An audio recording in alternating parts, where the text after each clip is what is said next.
G'day and welcome back to Project Twin VNT. In the last episode, I made 1000 Newton meters and both turbos exploded. In this episode, I try not to do that again. Just thought I'd have a look inside both turbos before I throw them in the bin.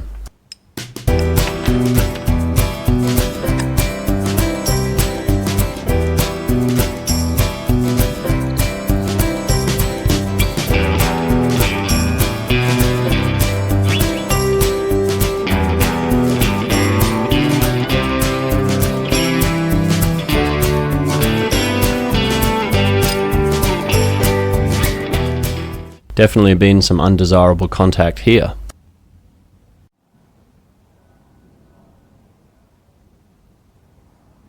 While I wait for the new cartridges to arrive, my ancient compressor could use a bit of a service. Not long ago I dropped it and partially crushed this tube, and just recently the pressure switch has stopped working.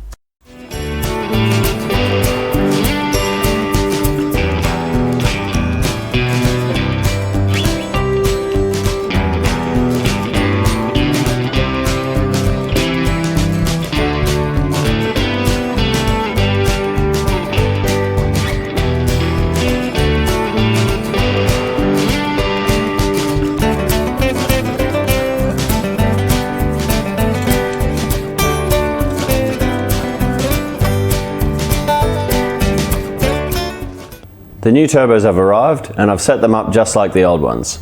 I would, however, like to bench test them again, and last time it was difficult to get the vanes to be in the right spot at the right time because the actuator stays attached to the car. So I'm going to make a manual vane actuator.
Whoops, I bound that up.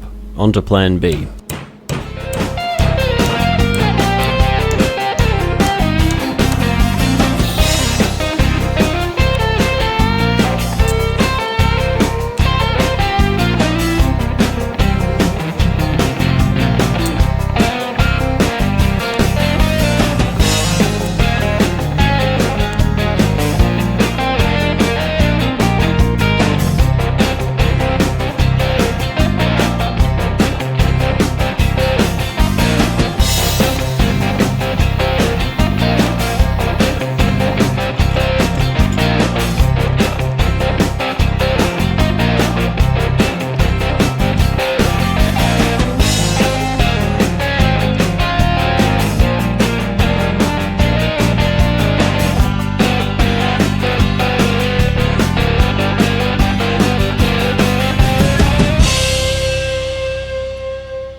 Right, I'm off to test the turbos and install them on the car and hopefully bring it back here.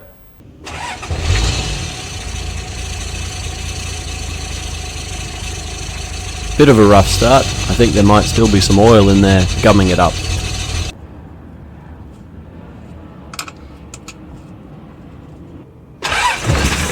Turns out there was also an airlock in the fuel suction line, but it all came good. Okay, so it runs, but before I go and put it back on the dyno again, there's a chance that my airbox may have contributed to the failure. Because of the shared intake pipe, one turbo could get ahead of the other one, and then draw more air, and then get further ahead, and so on. One turbo could have been making most of the boost all on its own, while the other one is subjected to some stresses that it shouldn't have been. So, I need a new solution for the airbox. Again. The ideal solution would be separate airboxes, however that would require 2 snorkels, and I don't think I have the space or the motivation to do that. I did look at doing a single airbox with 2 outlets, each through a small filter element of its own, however I couldn't find a suitable, cheap element to use for that. So I'm just going to do a regular panel element filter box with 2 outlets, each cupping about half of the filter area. This has the added advantage that if this were to happen again, the bits of the turbo that explode out of one have to pass through the element twice before they get to the other turbo. This is the element I've decided to go with, mainly because it's cheap. It's cheap because it's found in a lot of things, everything from a small hatchback to a 5-litre V8. Now I've said before that element area is related to airflow, so how can the same element be used in such vastly different engines? Firstly, what is the area of this element?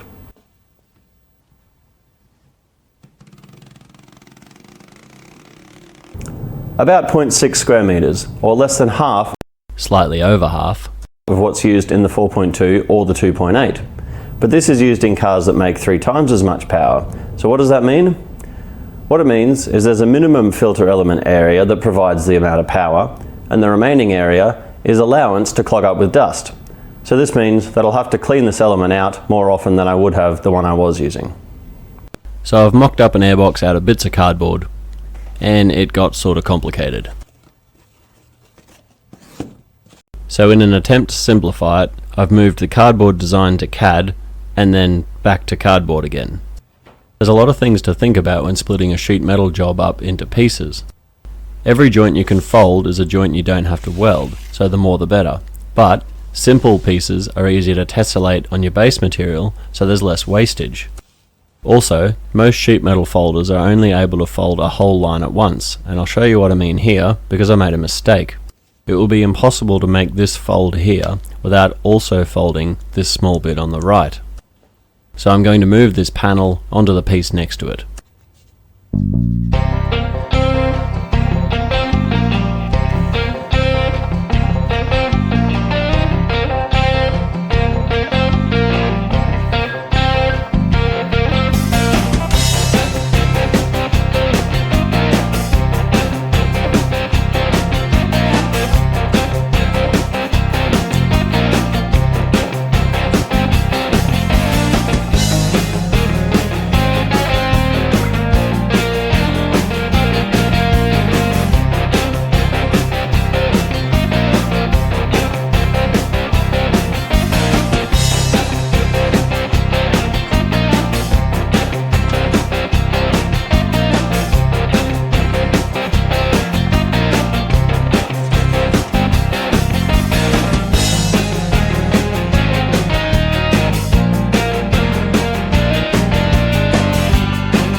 Pretty big difference between the two. Let's hear what it sounds like.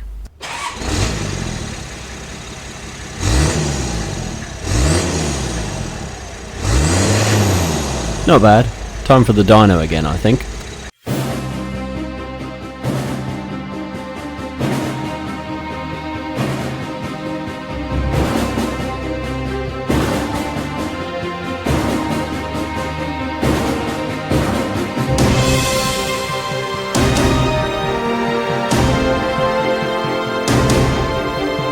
Just over 700 Newton meters and 150 kilowatts. But this is kind of meaningless because this run was done at part throttle. I wasn't brave enough to do a full throttle run because the boost was building uncontrolled. My method of controlling boost is to open the vanes. However, very early on in the run, the vanes are all the way open and the boost continues to rise. This is a combination of the turbos being too small and/or the injector pump being too big.